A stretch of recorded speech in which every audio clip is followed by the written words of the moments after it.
കഴിഞ്ഞ ദിവസങ്ങളിൽ പേജറുകളും വാക്കി ടോക്കികളുമൊക്കെ പൊട്ടിത്തെറിച്ചപ്പോൾ വലിയ ആശ്ചര്യത്തോടെയാണ് ലോകം ആ സംഭവത്തെ ഉറ്റുനോക്കിയത്. ഇസ്രായേലിൻ്റെ സാങ്കേതിക മികവിനെയാണ് ചിലർ പുകഴ്ത്തിയത്. ഹിസ്ബുള്ളയെ ലക്ഷ്യം വെച്ചായിരുന്നു ഇസ്രായേലിൻ്റെ ആക്രമണം.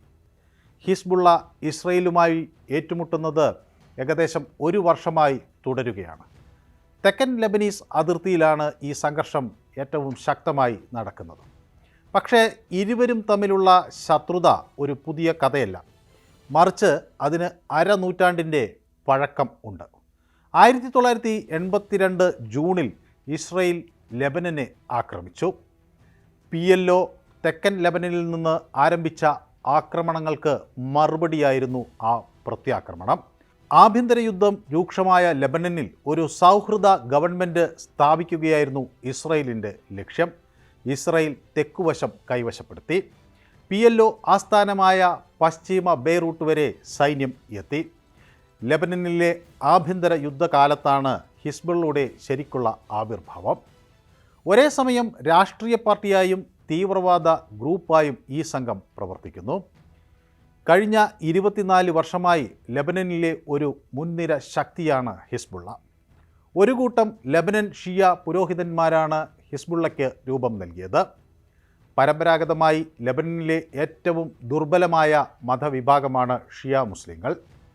മിതവാദികളും വലിയ തോതിൽ മതേതര സ്വഭാവവുമുള്ള അമാൽ പ്രസ്ഥാനത്തിലാണ് ഇവർ ആദ്യം ആശ്രയം കണ്ടെത്തിയത്. 1979 ഷിയ ഭൂരിപക്ഷമുള്ള ഇറാനിൽ ഇസ്ലാമിക വിപ്ലവം നടന്നു. 1982 ലെബനനിലെ ഇസ്രായേൽ അധിനിവേശത്തിനും ശേഷമാണ് ഹിസ്ബുള്ള ശരിയായി രംഗപ്രവേശനം ചെയ്യുന്നത്. അമൽ പ്രസ്ഥാനത്തിലെ അസംതൃപ്തരായ തീവ്രവാദ നിലപാടുള്ള അംഗങ്ങളെ ഹിസ്ബുള്ള ആകർഷിച്ചു. ലെബനനിൽ നിന്ന് ഇസ്രായേലിനെ തുരത്തി അവിടെ ഒരു ഇസ്ലാമിക റിപ്പബ്ലിക് സ്ഥാപിക്കുക എന്നതായിരുന്നു ലക്ഷ്യം. ബിക്ക താഴ്വര, തെക്കൻ ലെബനൻ, തെക്കൻ ബെയ്റൂട്ട് എന്നിവിടങ്ങളിലെ ഷിയ പ്രദേശങ്ങളിലാണ് ഹിസ്ബുള്ളയുടെ ശക്തി കേന്ദ്രങ്ങൾ. ഇറാനുമായി കൈകോർത്താണ് പ്രവർത്തനം. ഹിസ്ബുള്ള ഇസ്രായേലിനെതിരെ ആക്രമണങ്ങൾ നടത്തുകയും ലെബനനിലെ ആഭ്യന്തര യുദ്ധത്തിൽ പോരാടുകയും ചെയ്തു. തട്ടിക്കൊണ്ടുപോകലും കാർ ബോംബിങ്ങും ഉൾപ്പെടെയുള്ള തീവ്രവാദ ആക്രമണങ്ങളിൽ സംഘം ഏർപ്പെട്ടിരുന്നു. പിന്തുണയ്ക്കുന്നവർക്കായി ഒരു സമഗ്ര സാമൂഹിക സേവന ശൃംഖലയും ഇവർ സ്ഥാപിച്ചിട്ടുണ്ട്. 1992 ലെബനനിലെ ആഭ്യന്തര യുദ്ധം അവസാനിച്ചു. ആഭ്യന്തര യുദ്ധത്തിൻ്റെ അവസാനത്തിൽ സിറിയക്കാർ നിരായുധീകരിക്കാത്ത ചുരുക്കം ചില സായുധ ഗ്രൂപ്പുകളിൽ ഒന്നാണ് ഹിസ്ബുള്ള. ഹിസ്ബുള്ള സിറിയയെ ശക്തമായി അനുകൂലിച്ചു. 1975 ആരംഭിച്ച ആഭ്യന്തര യുദ്ധം 1992 അവസാനിച്ചതിന് ശേഷം ഹിസ്ബുള്ള പാർലമെൻ്ററി രാഷ്ട്രീയത്തിൽ പ്രവേശിച്ചു. 128 സീറ്റുകളുള്ള അസംബ്ലിയിൽ 8 സീറ്റുകൾ നേടി. 2000 ഇസ്രായേൽ പിൻവാങ്ങുന്നതുവരെ ഹിസ്ബുള്ള തെക്കൻ ലെബനനിൽ നിന്ന് ഇസ്രായേലിനെതിരെ തുടർച്ചയായി ഗറില്ല പോരാട്ടം നടത്തി. വർഷങ്ങൾക്ക് ശേഷം 2006 ഇസ്രായേലിൽ തടവിലാക്കപ്പെട്ട 3 ലെബനീസ് പൗരന്മാരെ മോചിപ്പിക്കാൻ ഇസ്രായേലിനെതിരെ വീണ്ടും ഹിസ്ബുള്ള സൈനിക നടപടികൾ ആരംഭിച്ചു. നിരവധി ഇസ്രായേലി സൈനികരെ കൊല ചെയ്യുകയും യുദ്ധ തടവുകാരായി പിടിക്കുകയും ചെയ്തു. 2 പേരെ തട്ടിക്കൊണ്ടുപോയി. ഈ നടപടി ഹിസ്ബുള്ളയ്ക്കെതിരെ വലിയ സൈനിക ആക്രമണം നടത്താൻ ഇസ്രായേലിനെ പ്രകോപിപ്പിച്ചു.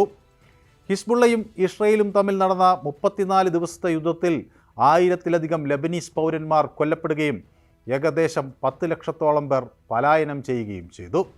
ഈ യുദ്ധത്തോടെ ഹിസ്ബുള്ളയും അതിൻ്റെ നേതാവ് ഹസൻ നസ്രല്ലയും അറബ് ലോകത്തെമ്പാടും വീരപരിവേഷം നേടി. 2006 യുദ്ധത്തിനു ശേഷം കൂടുതൽ ക്യാബിനറ്റ് സീറ്റുകൾ വേണം എന്ന് ഹിസ്ബുള്ള ആവശ്യം ഉന്നയിച്ചു.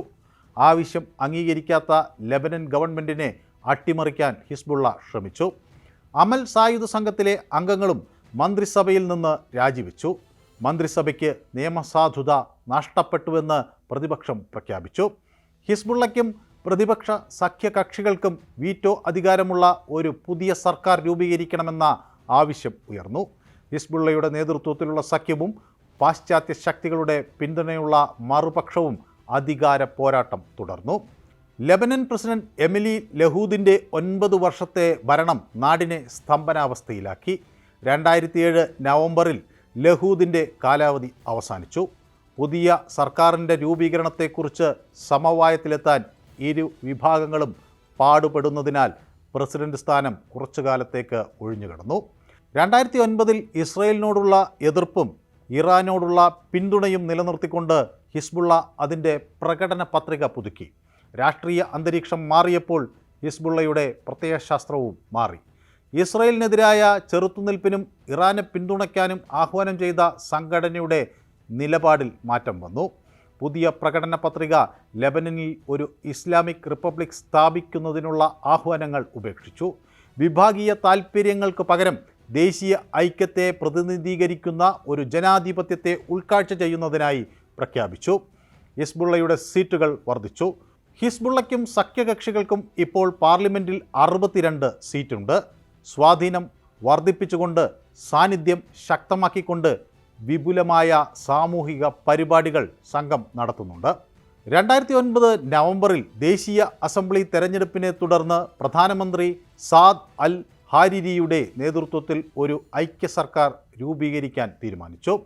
മുൻ പ്രധാനമന്ത്രി റാഫിഖ് അൽ ഹരാരിയുടെ കൊലപാതകം അന്വേഷിക്കുന്ന ലെബനനിലെ UN പ്രത്യേക ട്രിബ്യൂണൽ മുതിർന്ന ഹിസ്ബുള്ള ഉദ്യോഗസ്ഥർക്ക് നേരെ അന്വേഷണം കേന്ദ്രീകരിച്ചു. തുടർന്ന് 2010 സംഘർഷം ഉടലെടുത്തു. ഇരുപക്ഷത്തിനും ഇടയിൽ മധ്യസ്ഥത വഹിക്കാനുള്ള സിറിയയുടെയും സൗദി അറേബ്യയുടെയും ശ്രമങ്ങൾ പരാജയപ്പെട്ടു. ഹിസ്ബുള്ള 2 മന്ത്രിമാരെയും 9 സഖ്യമന്ത്രിമാരെയും മന്ത്രിസഭയിൽ നിന്ന് പിൻവലിച്ചു.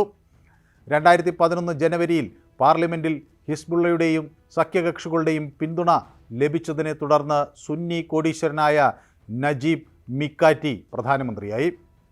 ഹിസ്ബുള്ളയുടെ വർദ്ധിച്ചു വരുന്ന രാഷ്ട്രീയ ശക്തിയുടെ അടയാളമായി മിക്കാറ്റിയുടെ നിയമനം.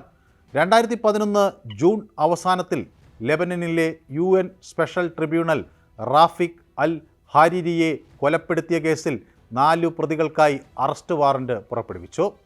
അവർ ഹിസ്ബുള്ളയുമായി ബന്ധപ്പെട്ടവരായിരുന്നു. 2013 ഹിസ്ബുള്ള അംഗം കൂടിയായ 5ാമത്തെ പ്രതിയെ തിരിച്ചറിഞ്ഞു. 2014 പ്രതികളുടെ വിചാരണ ആരംഭിച്ചു. 2020 ഓഗസ്റ്റിൽ ഒരാളെ മാത്രമേ ശിക്ഷിച്ചുള്ളൂ. ഹിസ്ബുള്ളയുടെ പങ്കിനെ പറ്റിയുള്ള തെളിവുകളൊന്നും കണ്ടെത്താനും ആയില്ല. 2011 തുടക്കത്തിൽ അറബ് വസന്തം എന്നറിയപ്പെട്ട ജനകീയ പ്രക്ഷോഭങ്ങൾ ഹിസ്ബുള്ളയ്ക്ക് പ്രതിസന്ധിയായി. ഗ്രൂപ്പിൻ്റെ താൽപ്പര്യങ്ങൾക്ക് ഭീഷണിയായി ബാഷർ അൽ അസദ്. സംഘർഷം പൂർണ്ണമായി ആഭ്യന്തര യുദ്ധത്തിലേക്ക് നീങ്ങി. 2012 അവസാനിക്കുന്നതോടെ ഹിസ്ബുള്ള പോരാളികളെ സിറിയൻ സൈന്യത്തോടൊപ്പം യുദ്ധം ചെയ്യാൻ രഹസ്യമായി സിറിയയിലേക്ക് അയച്ചതായി റിപ്പോർട്ട് ചെയ്യപ്പെട്ടു. 2013 മെയ് മാസത്തിൽ നസ്ര ഹിസ്ബുള്ളയുടെ പങ്കാളിത്തം പരസ്യമായി സ്ഥിരീകരിക്കുകയും ചെയ്തു. വിമതരെ പരാജയപ്പെടുത്തുന്നതുവരെ പോരാടും എന്ന് പ്രതിജ്ഞയെടുക്കുകയും ചെയ്തു. 2016 അവസാനത്തിൽ ഹിസ്ബുള്ളയുടെ പിന്തുണയുള്ള മിഷേൽ ഓൺ പ്രസിഡന്റായി തിരഞ്ഞെടുക്കപ്പെട്ടു. 29 മാസത്തെ രാഷ്ട്രീയ സ്തംഭനാവസ്ഥ അവസാനിച്ചു. 2018 മെയ് 6 ലെബനനിൽ തിരഞ്ഞെടുപ്പ് നടന്നു. 2009 ശേഷമുള്ള ആദ്യത്തെ നിയമസഭാ തെരഞ്ഞെടുപ്പ്.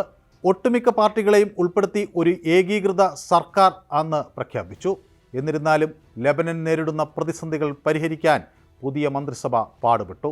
സർക്കാരിലെ അഴിമതിയും ഫലപ്രദമായി പ്രവർത്തിക്കാനുള്ള സർക്കാരിൻ്റെ കഴിവില്ലായ്മയും നിരാശ പടർത്തി. 2019 അവസാനത്തിൽ രാജ്യത്തുടനീളം വമ്പിച്ച പ്രകടനങ്ങൾ നടന്നു. ഉന്നത ഉദ്യോഗസ്ഥർ രാജിവെക്കണമെന്ന ആവശ്യം ഉയർന്നു. പ്രതിഷേധങ്ങളെ നിരുത്സാഹപ്പെടുത്താൻ ഹിസ്ബുള്ള ശ്രമിച്ചെങ്കിലും അനുയായികളിൽ പലരും പ്രതിഷേധത്തിൽ നേരിട്ട് പങ്കെടുത്തു. 2020 ജനുവരിയിൽ ഏകീകൃത ഗവൺമെൻറ്റിന് പകരം ഒരു സാങ്കേതിക ക്യാബിനറ്റ് അധികാരത്തിൽ വന്നു. പുതിയ സർക്കാർ കടുത്ത സാമ്പത്തിക പ്രതിസന്ധിയെ നേരിടാൻ ശ്രമിച്ചു, പക്ഷേ പരാജയപ്പെട്ടു. COVID-19 പൊട്ടിപ്പുറപ്പെട്ടതോടെ അത് പുതിയ വെല്ലുവിളിയായി. ജൂലൈയിൽ അന്താരാഷ്ട്ര നാണയനിധിയുമായുള്ള സഹായത്തിനുള്ള ചർച്ചകൾ പരാജയപ്പെട്ടു. സാമ്പത്തിക തകർച്ച കൂടുതൽ രൂക്ഷമായി. പണപ്പെരുപ്പം വർദ്ധിച്ചു. അത് സാങ്കേതിക മന്ത്രിസഭയെയും രാജിയിലേക്ക് നയിച്ചു. പുതിയ മന്ത്രിസഭയെ നിയമിക്കാൻ 1 വർഷത്തിലേറെ സമയമെടുത്തു. 2022 മെയ് മാസത്തിൽ നടന്ന തെരഞ്ഞെടുപ്പിൽ ഹിസ്ബുള്ള ഉൾപ്പെടെയുള്ള രാഷ്ട്രീയ ചേരികളിൽ വോട്ടർമാർ അവിശ്വാസമാണ് രേഖപ്പെടുത്തിയത്. സ്വതന്ത്ര പുതുമുഖങ്ങൾക്കാണ് അവർ അനുകൂലമായ നിലപാടെടുത്തത്. 2023 ഹിസ്ബുള്ളയും ഇസ്രയേലി സേനയും ഗോലാൻ കുന്നുകളിലെ ഒരു ഭൂപ്രദേശമായ ഷെബ ഫാമുകളെ ചൊല്ലി ഏറ്റുമുട്ടി. ഗാസ മുനമ്പിലെ സഖ്യകക്ഷിയായ പലസ്തീൻ തീവ്രവാദി സംഘടനയായ ഹമാസ് ഒക്ടോബർ 7 തെക്കൻ ഇസ്രയേലിൽ ആക്രമണം നടത്തിയതിനു ശേഷം ആ സംഘർഷം വർദ്ധിച്ചു. 2 ദിവസങ്ങളിലായി ലെബനനിൽ ഉടനീളം നടന്ന ഇരട്ട വയർലെസ് ആക്രമണത്തിൽ മരണം 37ആയി ഉയർന്നിട്ടുണ്ട്. ആരോഗ്യ മന്ത്രാലയമാണ് ഈ കണക്കുകൾ സ്ഥിരീകരിക്കുന്നത്. പേജറുകളും വാക്കി ടോക്കികളും മാത്രമല്ല, മറ്റ് ചില ഉപകരണങ്ങൾ കൂടി പൊട്ടിത്തെറിക്കുന്നുണ്ട് എന്നാണ് റിപ്പോർട്ടുകൾ. ഹിസ്ബുള്ള ഉപയോഗിച്ച പേജറുകളും 2-വേ റേഡിയോകളും പൊട്ടിത്തെറിച്ചിരുന്നു. ഏതാണ്ട് 1 വർഷത്തോളം വടക്കൻ ഇസ്രയേലിലേക്ക് റോക്കറ്റ് ആക്രമണം നടത്തിയതിന് ഉത്തരവാദികൾ ഇറാൻ പിന്തുണയുള്ള ഹിസ്ബുള്ള എന്നാണ് ഇസ്രയേലിൻ്റെ ആരോപണം. ഗാസയിലെ ആക്രമണം 1 വർഷത്തോടടുക്കുന്ന സമയത്ത് യുദ്ധം അടുത്ത ഘട്ടത്തിലേക്ക് കടന്നതായി ഇസ്രയേൽ പ്രതിരോധ മന്ത്രി യോവ് ഗാലന്റ് വ്യക്തമാക്കുന്നു. ലെബനനിൽ സ്ഫോടനത്തിൽ തകർന്ന പേജറുകൾ നിർമ്മിച്ച ഹംഗേറിയൻ കമ്പനി ഇസ്രയേൽ രൂപീകരിച്ചതാണെന്ന് ദ ന്യൂയോർക്ക് ടൈംസ് റിപ്പോർട്ട് ചെയ്യുന്നു. BSC കൺസൾട്ടിംഗ് എന്ന സ്ഥാപനം ഹിസ്ബുള്ളയുടെ ആശയവിനിമയ സംവിധാനം തകർക്കാൻ ഉദ്ദേശിച്ചിട്ടുള്ളതാണ് എന്നാണ് റിപ്പോർട്ട് വ്യക്തമാക്കുന്നത്. 2022 കമ്പനി ആദ്യമായി ലെബനനിലേക്ക് പേജറുകൾ കയറ്റി അയച്ചത്.